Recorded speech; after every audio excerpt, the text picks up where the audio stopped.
Bismillahirrahmanirrahim. Assalamualaikum warahmatullahi wabarakatuh.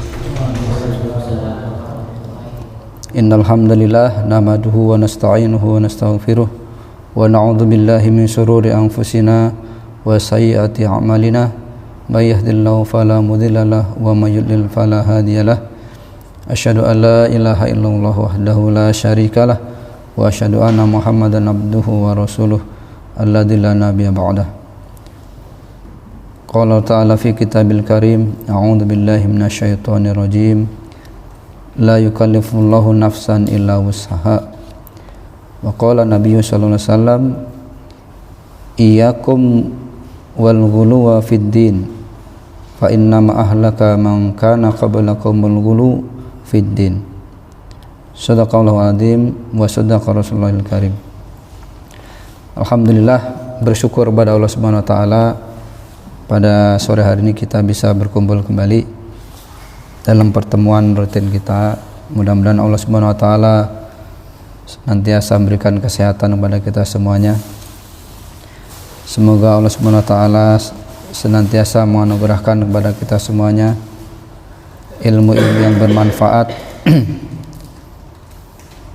dan kita mampu mendidik putra-putri kita menjadi generasi-generasi penerus umat Islam, insyaallah.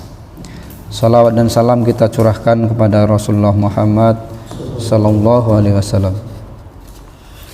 Teman-teman semuanya, pada hari ini saya akan melanjutkan sebuah kisah dari para sahabat berkaitan dengan bagaimana Rasulullah sallallahu alaihi wasallam memerintahkan kepada kita selaku umatnya untuk proporsional dalam beribadah.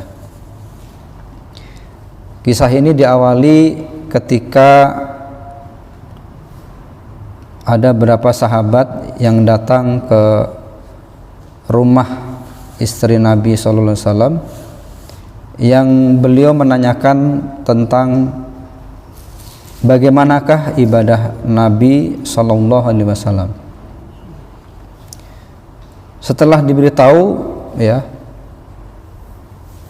mereka pun berkata, siapalah kita dibandingkan dengan Nabi, karena beliau telah diampuni semua dosanya, baik yang telah lalu maupun yang akan datang. Kemudian salah seorang dari mereka berkata, saya akan selalu sholat sepanjang malam. Kemudian yang lainnya berkata, saya akan selalu berpuasa. Dan yang lainnya sebagian berkata, ya, saya akan menjauhkan diri dari perempuan dan tidak akan menikah selamanya. Ya. Kisah ini pasti sudah masyhur lah di teman-teman semuanya. Tapi kalau yang terakhir kayaknya kita semuanya nggak mau, ya. Nggak akan nikah selama-lamanya. Setelah Nabi SAW mengetahui tentang tekad mereka, ya, disampaikan di depan Rasulullah, sahabat tadi yang menanyakan kepada istri Rasulullah, kemudian datang kepada Rasulullah, ya, mereka menyampaikan hal tersebut. Lantas Rasulullah SAW bersabda, mengatakan, ya, bahwa apakah kalian tadi yang dibicarakan begini dan begitu, ya, demi Allah sesungguhnya aku adalah orang yang paling takut dan paling takwa kepada Allah di antara kalian, tetapi aku juga berpuasa dan berbuka, ya, aku juga sholat dan tidur, aku juga menikahi perempuan, ya, karena itulah sunnah-sunnahku. Nah, barang siapa yang tidak suka terhadap sunnahku, ya, wa man raghiba an sunnati falaisa minni, maka ia bukan termasuk golonganku. Dari sepenggal kisah ini tentunya kita bisa mengambil pelajaran bahwa kita sebagai umat Islam, ya, sangat mudah, ya, dan sangat mudah dalam artian kita mengerjakan apa yang diperintahkan oleh Allah dan oleh Rasulullah, pada khususnya tentang beribadah ya. Tetapi di satu sisi juga ya, selain mengajarkan keseimbangan, tawazun yang kemarin ya, dari kisah ini kita juga bisa mengambil pelajaran bahwa di dalam beribadah ya, itu tidak harus berlebih-lebihan gitu. Artinya beribadahlah sesuai proporsional kita, karena sejatinya kepatuhan seorang muslim ya pada syariat Allah Subhanahu wa taala dan kecintaannya ya, dalam mencontoh jejak Rasulullah ya, itu sudah merupakan bukti bahwa kita ya itu mencintai Allah Subhanahu wa taala. Sebagaimana Rasulullah SAW pernah bersabda, hendaklah kalian beramal semampu kalian. Alaikum ma tutiquna minal a'mal. Fa innallaha la yamallu hatta tamallu. Ya. Hendaklah kalian beramal semampu kalian, dan demi Allah sesungguhnya Allah tidak bosan memberi pahala hingga kalian merasa bosan sendiri ya. Hadis riwayat Bukhari dan Muslim.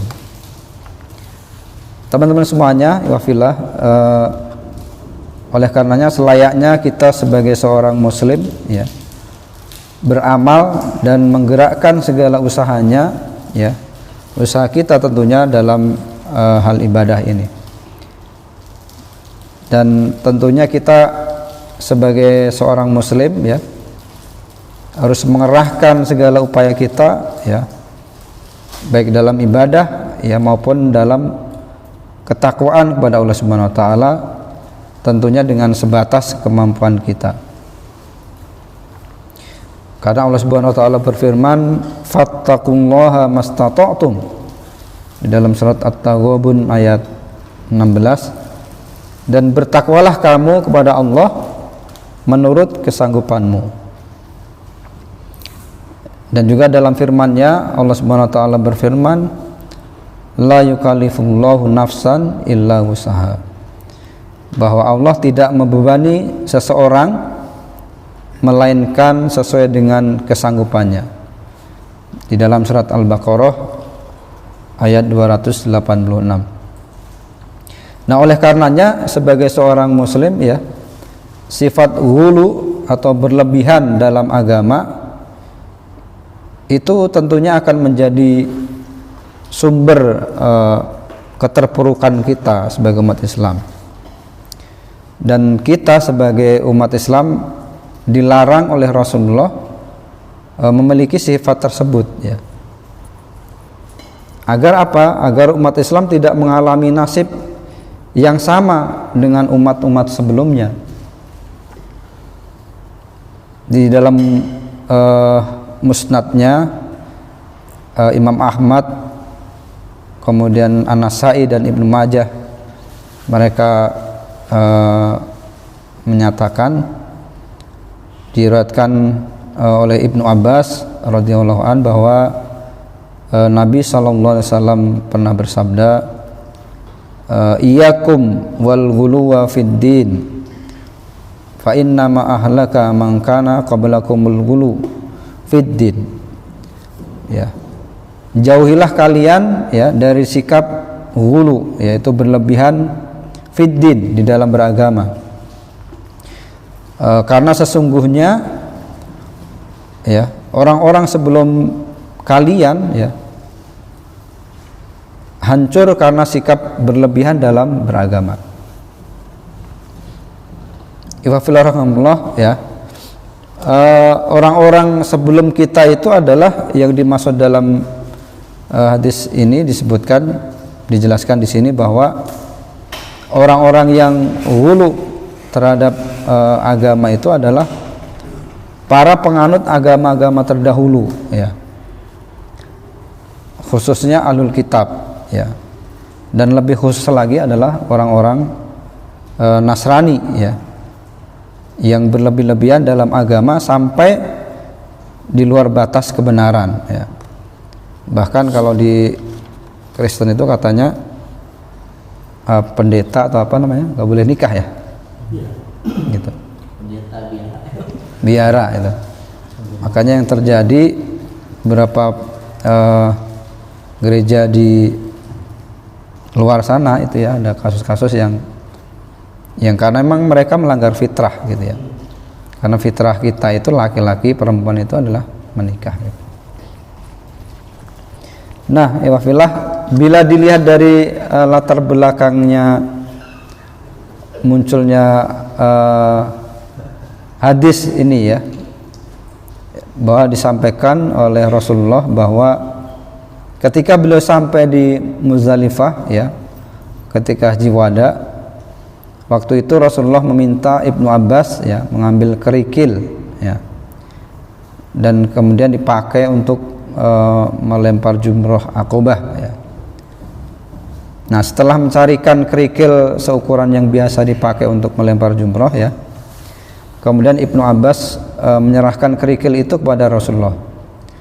Kemudian beliau sallallahu alaihi wasallam bersabda, lemparlah seperti orang-orang melempar. Nah, artinya jauhlah sikap berlebihan dalam agama ya. Sikap berlebihan dalam konteks hadis ini adalah tentunya ya, kalau di dalam melempar jumroh ini ya, dengan kerikil yang ukurannya ya, jangan sampai kita ngambil kerikil yang batu yang gede yang segenggaman gitu kan itu ya.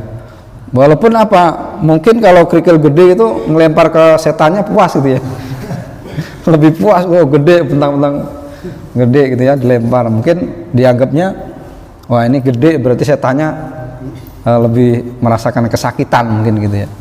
Tetapi Rasulullah melarangnya. Nah, kemudian apabila seorang menjalankan agama sesuai dengan tuntunannya ya, tuntunan dari Rasulullah ya, maka sejatinya hati kita akan menjadi tenang dan lapang ya. Oleh karenanya semakin kuat rasa cinta kepada Rasulullah, maka seharusnya ya akan terjalin perasaan yang kuat pula ya, rasa cinta kepada Allah Subhanahu wa taala. Nah, oleh karenanya wujud dari rasa cinta kita kepada Allah Subhanahu wa taala itu adalah dengan cara menghidupkan sunnah Rasulullah.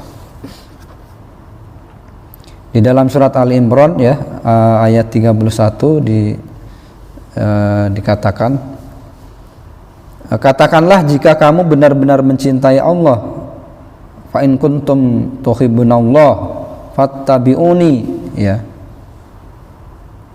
ikutilah aku ya, yuhibbukumullah ya, niscaya Allah akan mengasihi ya, wa yaghfir lakum dzunubakum, dan akan mengampuni dosa-dosa kalian.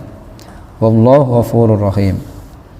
Dan Allah ya Maha Pengampun lagi Maha Penyayang.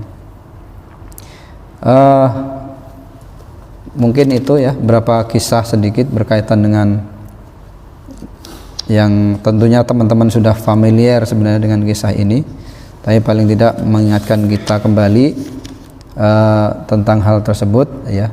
Atau mungkin dari teman-teman ada yang mau menambahkan berkaitan dengan hulu terhadap apa tadi, menjalankan agama, silahkan nanti bisa saling bertukar pikiran ya. Semoga Allah Subhanahu wa taala senantiasa membimbing kita semuanya ya, kaum muslimin dan kita ya, untuk menjalankan tentunya ibadah ataupun perintah-perintah Allah Subhanahu wa taala dan perintah Rasulullah itu secara proporsional ya. Karena agama kita mengajarkan tentang tawazun ya, keseimbangan ya, dan mengajarkan tawassut ya, pertengahan gitu. Barangkali itu yang bisa disampaikan, kurang lebihnya mohon maaf ya.